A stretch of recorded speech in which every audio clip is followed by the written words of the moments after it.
Welcome participants. Welcome to our next lecture of our course Investing in Stock Market.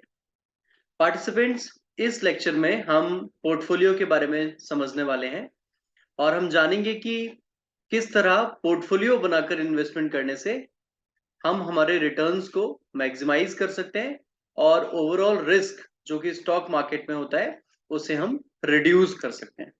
सो आइए समझें कि portfolio क्या होता है और पोर्टफोलियो के थ्रू इन्वेस्टमेंट करने से क्या फायदे हैं।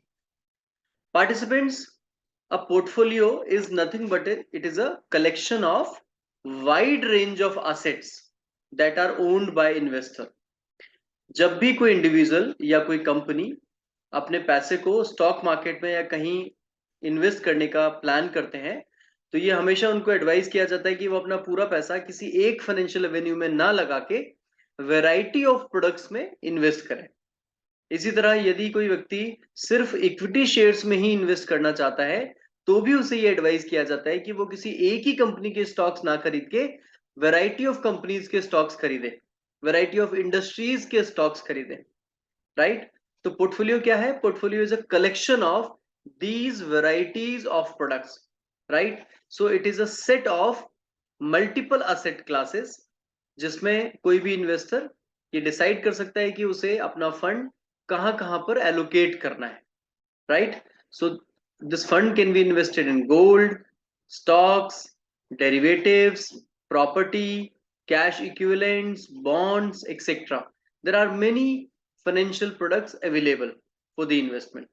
तो जब भी कोई इंडिविजुअल अपना पैसा इन सारी असेट क्लास में इन्वेस्ट करता है तो डेफिनेटली उसे डाइवर्सिफिकेशन का एडवांटेज मिलता है।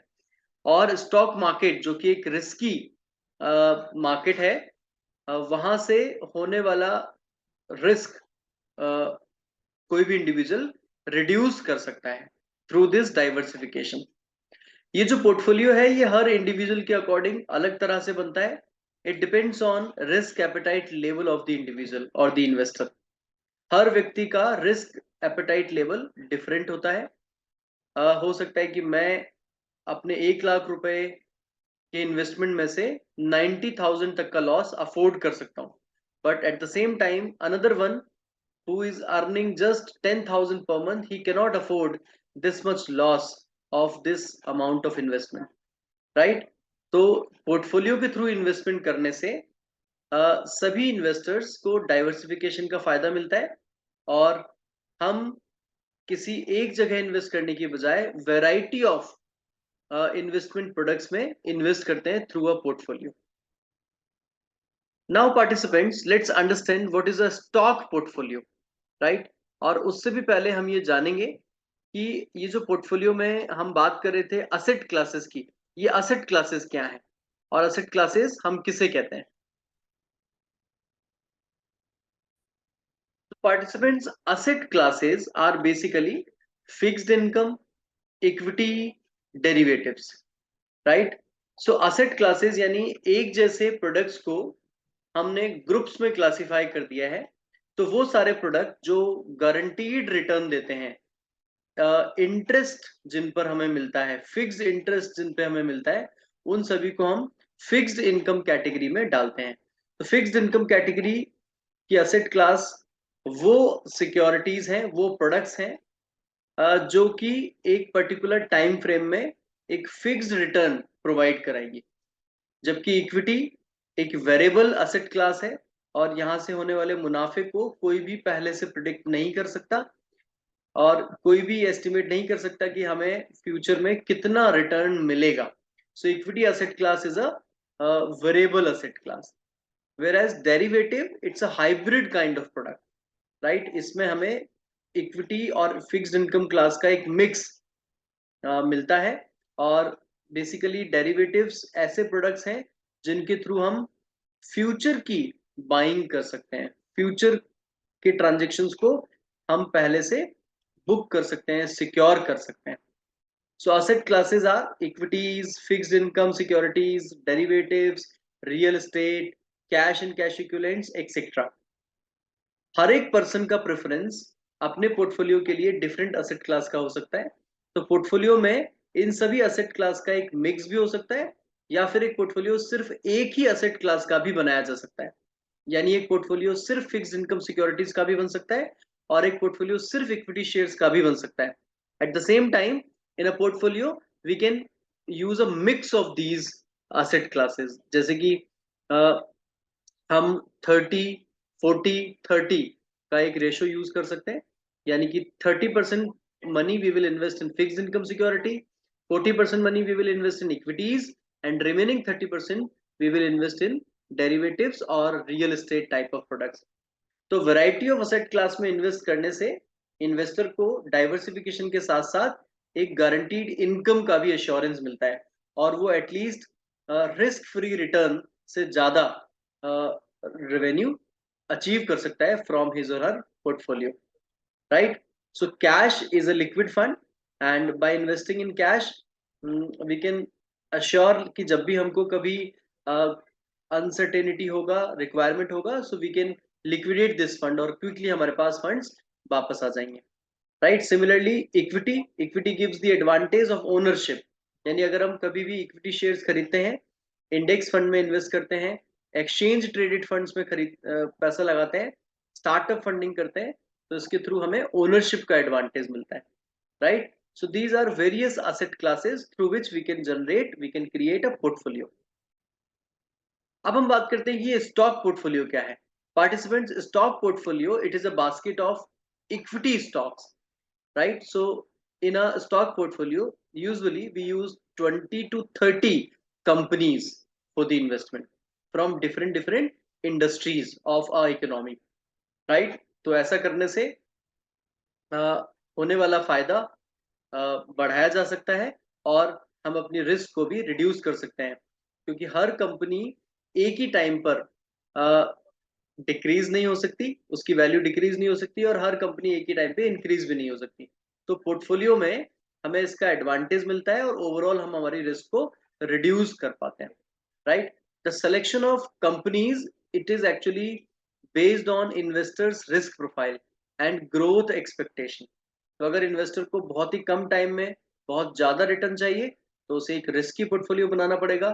100% equity based portfolio is advisable और ऐसे स्टॉक पोर्टफोलियो में उन्हीं कंपनीज को लिया जाना चाहिए जो हाईली वॉलेटाइल है, जिनसे हम कम समय में बहुत ज्यादा रिटर्न कमा सकते हैं, जिनका बीटा वैल्यू बहुत ज्यादा है, right? Specially more than 1। Now let's understand what is portfolio investment. Participant, जब भी हम एक पोर्टफोलियो बनाकर अपने पैसे को मल्टीपल सिक्योरिटीज में डिफरेंट असेट क्लास में एलोकेट करते हैं, इन्वेस्ट करते हैं, तो इस पूरे प्रोसेस को हम पोर्टफोलियो इन्वेस्टमेंट कहते हैं, राइट? तो पोर्टफोलियो कंस्ट्रक्ट करना, सिक्योरिटी सेलेक्ट करना, पोर्टफोलियो की परफॉर्मेंस इवेल्युएट करना और पोर्टफोलियो रिवाइज करना, ये सभी पोर्टफोलियो इन्वेस्टमेंट का पार्ट है। ओके, तो पोर्टफोलियो के थ्रू हम हमारे मनी को, पैसे को, सेविंग्स को स्टॉक्स में इन्वेस्ट कर सकते हैं, बॉन्ड्स में लगा सकते हैं, क्रिप्टो करेंसीज में लगाया जा सकता है, करेंसी मार्केट में इन्वेस्ट किया जा सकता है, फॉरेन एक्सचेंज की का एडवांटेज हम यहाँ पे ले सकते हैं, right? And there are many advantages are available through the portfolio investment. अच्छा, ऐसा जरूरी नहीं है कि पोर्टफोलियो हम खुद ही बनाएं या हम कैपेबल हो कि खुद ही बनाएं। काफी सारी स्टॉक ब्रोकिंग फर्म्स हमें वेल्थ एडवाइजरी सर्विस प्रोवाइड करती है, पोर्टफोलियो मैनेजमेंट सर्विस प्रोवाइड करती है। इवन आजकल तो ये वर्क रोबोट्स भी कर रहे हैं। Okay, so we have robo advisors in our country जो कि बेसिकली एक पोर्टफोलियो कंस्ट्रक्शन का काम करते हैं, साइंटिफिक मैनर में हमारे पैसे को एलोकेट करते हैं राइट टाइप की असेट क्लास में, जो भी एक पर्टिकुलर सिनेरियो में हमें अच्छा रिटर्न दे सकती है। पोर्टफोलियो कंस्ट्रक्शन के लिए ये बहुत जरूरी है कि हमारा गोल पहले से फिक्स हो, अल्टीमेटली हम कितना अचीव करना चाहते हैं। दूसरा, हमारा रिस्क प्रोफाइलिंग होना चाहिए, we should know what is our risk appetite, कितना परसेंट रिस्क हम अफोर्ड कर सकते हैं, राइट? दूसरा, आपको पैसे की वापस जरूरत कब पड़ी, राइट? यानी कितने टाइम के लिए आप इन्वेस्टमेंट प्लान कर सकते हो। ये 3 इंपॉर्टेंट जानकारियां पहले से होनी चाहिए, उसके बाद ही हम एक पोर्टफोलियो को बना सकते हैं, राइट? तो सबसे पहले गोल फाइनल कीजिए, उसके बाद रिस्क प्रोफाइलिंग करके फिक्स कीजिए कि कितना रिस्क आप अफोर्ड कर सकते हैं और उसके बाद फिर हमें इन्वेस्ट करना चाहिए। Now if you understand the portfolio management process, तो यहाँ देखिए, it is a process of maximizing return and minimizing risk. So we are going to create a group of the various asset class. ये asset class जरूरी नहीं है कि किसी एक ही कंट्री की असेट से बनाई जाए, यहाँ ओवरसीज इन्वेस्टमेंट भी किया जा सकता है, यानी एक पोर्टफोलियो में इंटरनेशनल एक्सपोजर भी पॉसिबल है या इसे बनाया जा सकता है। ओके, तो इन्वेस्टर जब भी different varieties of asset class में इन्वेस्ट करेगा, like precious metal, like real estate, like private equity, like crypto currency, exchange traded fund, mutual fund, bonds, insurance, securities, so this entire combination becomes a portfolio, right? So portfolio management includes portfolio planning, portfolio selection, and portfolio evaluation, and after all portfolio revision, right? Her portfolio का एक manager होना बहुत जरूरी है ताकि portfolio को timely revise किया जा सके, और पीरियोडिक रिवीजन से हम पोर्टफोलियो के रिटर्न्स को और भी इंक्रीज कर सकते हैं, right? Usually mutual funds are best example of portfolio. Mutual fund schemes में जब भी हम फंड्स इन्वेस्ट करते हैं तो ये एक पोर्टफोलियो के थ्रू इन्वेस्ट होता है, और हर पोर्टफोलियो का एक स्पेशलाइज्ड पोर्टफोलियो मैनेजर होता है, जो कि हम कह सकते हैं कि he is a professional person, he is highly knowledgeable person, right? जो स्टॉक मार्केट के मूवमेंट्स को डेली बेसिस पे नोट करता रहता है और पोर्टफोलियो को रिवाइज करके टारगेट को अचीव करता है, right? So professional management we receive from the mutual fund, right? Now participants, let's understand what are the various varieties of portfolio management. तो हम दो तरह के पोर्टफोलियो यूजुअली बना सकते हैं, एक है एक्टिव पोर्टफोलियो और दूसरे को हम कहते हैं passive portfolio. Passive portfolio basically एक ऐसा पोर्टफोलियो है जो कि किसी स्टॉक मार्केट या किसी स्टॉक एक्सचेंज के इंडाइसेस से कॉपी करके बनाया जाता है, या उसका एक क्लोन पोर्टफोलियो बनाया जाता है। आई मीन टू से, जैसे मान लीजिए हम निफ्टी का एग्जांपल लें, तो निफ्टी में 50 कंपनियां होती हैं जो कि एनएसई मार्केट की टॉप कंपनीज हैं, बेस्ट कंपनीज हैं। तो पैसिव पोर्टफोलियो कैसे बनेगा? उन्हीं 50 कंपनियों को अगर कोई पर्सन सेलेक्ट करता है और अपने पैसे को उन्हीं 50 कंपनियों में इन्वेस्ट करता है विद द सेम प्रपोर्शन, जो कि निफ्टी में जिस कंपनी का जो परसेंटेज एलोकेशन है उसी एलोकेशन उसी वेट के साथ अगर इन्वेस्ट करता है तो उसे हम पैसिव पोर्टफोलियो कहेंगे। तो ऐसे पोर्टफोलियो से आने वाला रिटर्न मार्केट से ओवरऑल आने वाले रिटर्न के अप्रोक्सीमेट इक्वल होगा, या हम यूं कहें कि एक जैसा होगा। यानी अगर स्टॉक मार्केट 100 रुपी का गेन कर देगा तो हमारा पोर्टफोलियो भी, पैसिव पोर्टफोलियो भी 100 रुपीज का ही गेन देगा। सिमिलरली अगर मार्केट में 100 रुपी का लॉस लगेगा तो हमारा पोर्टफोलियो भी 100 रुपी का लॉस शो करेगा।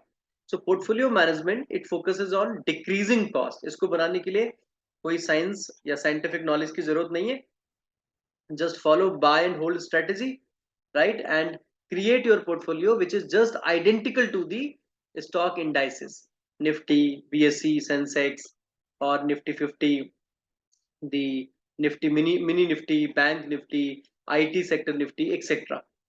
On the reverse end, the second side, active portfolio management, it is basically portfolio which is handled by a professional person. तो वो पर्सन अपनी नॉलेज, अपने एक्सपीरियंस, अपने एक्सपोजर के बेसिस पे बेस्ट से बेस्ट सिक्योरिटीज को सेलेक्ट करता है, और इसका पर्पस होता है कि मार्केट के रिटर्न से भी ज्यादा रिटर्न अचीव किया जाना चाहिए।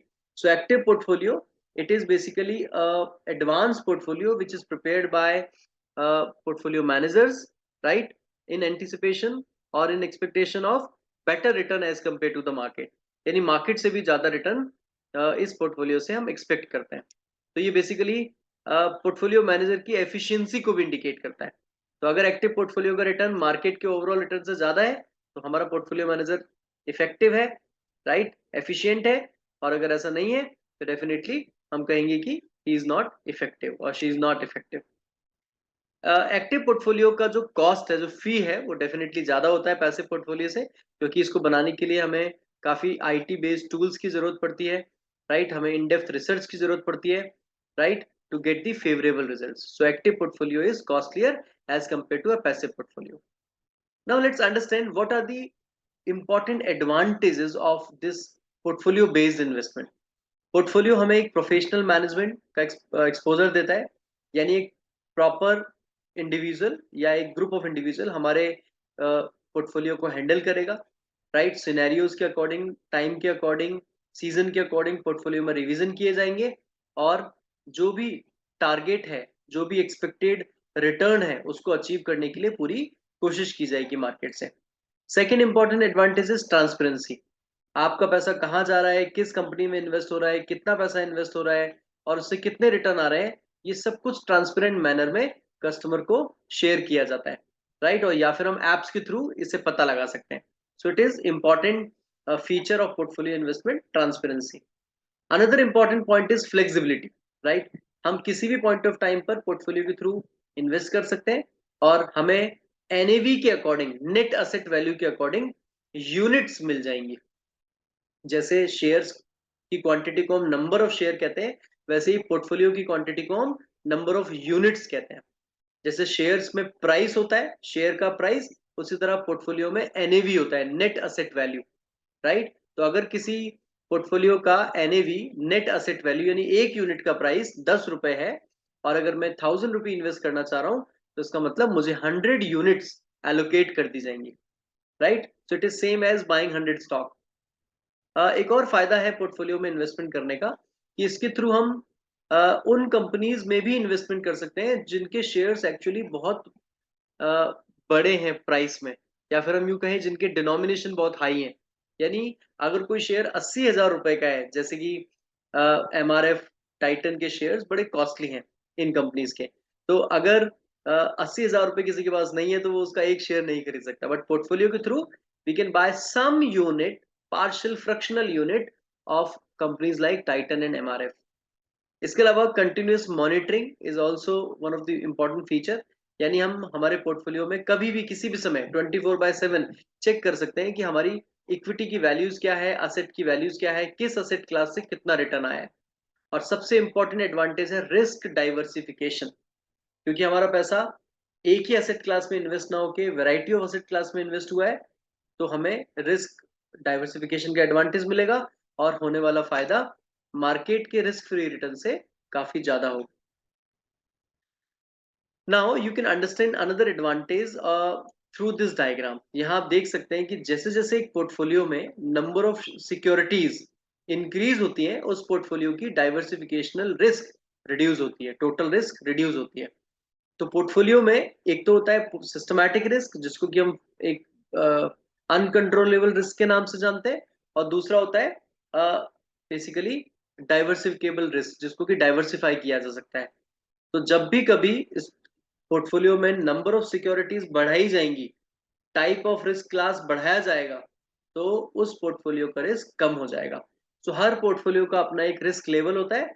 ये एक रिस्कोमीटर आपकी स्क्रीन पे दिख रहा है। हम हमारे पोर्टफोलियो की रिस्क इस तरह के रिस्कोमीटर से चेक कर सकते हैं और डिसाइड कर सकते हैं कि क्या ये असेट क्लास मेरे अकॉर्डिंग है, क्या ये असेट क्लास, क्या ये पोर्टफोलियो मेरे रिक्वायर्ड रिटर्न्स को प्रोवाइड कर पाएगा।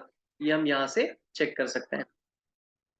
अब ये पोर्टफोलियो बनाने का तरीका क्या है या फिर कैसे असेट एलोकेट किए जाएं।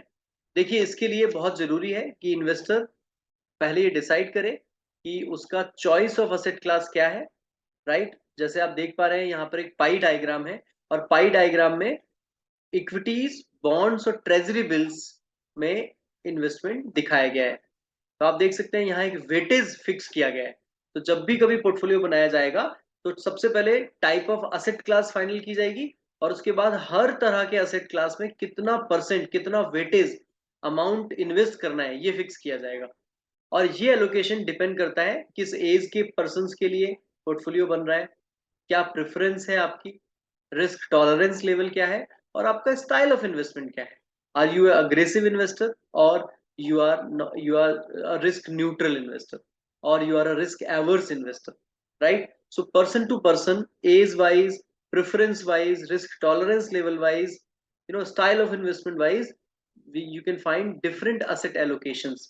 ये mixture, ये ratio different हो सकता है इक्विटी, बॉन्ड्स और बिल्स का।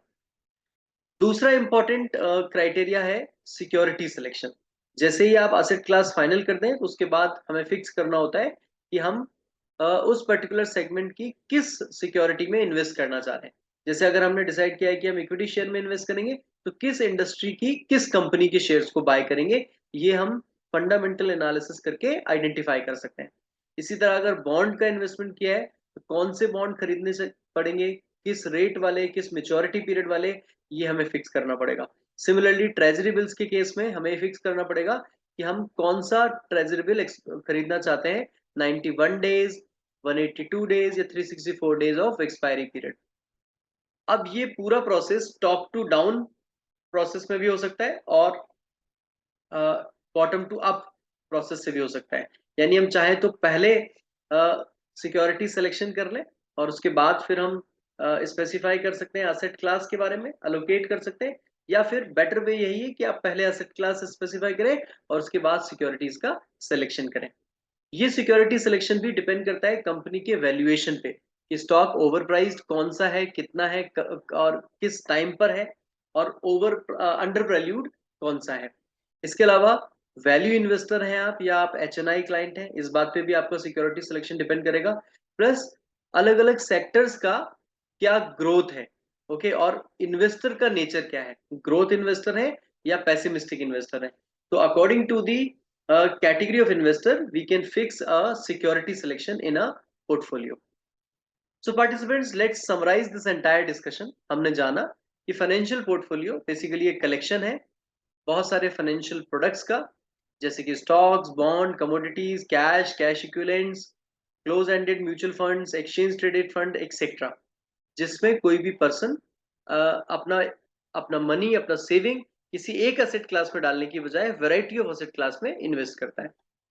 पोर्टफोलियो इन्वेस्टमेंट करने के लिए हमें एक राइट टाइप का पोर्टफोलियो अपने लिए चूज करना पड़ेगा। हम चाहें तो एक रिस्क फ्री पोर्टफोलियो डिजाइन कर सकते हैं, लो रिस्क पोर्टफोलियो डिजाइन कर सकते हैं, मीडियम रिस्क पोर्टफोलियो डिजाइन कर सकते हैं, और हाई रिस्क पोर्टफोलियो भी डिजाइन कर सकते हैं। So according to the risk यहाँ पर असेट क्लास का प्रोपोर्शन फिक्स किया जाएगा, डेट और इक्विटी का मिक्सचर फिक्स किया जाएगा, debentures, fix income securities, equities और डेरिवेटिव्स का प्रोपोर्शन मिक्स किया जाएगा। तो portfolio is a combination of many securities, multiple securities. Thank you.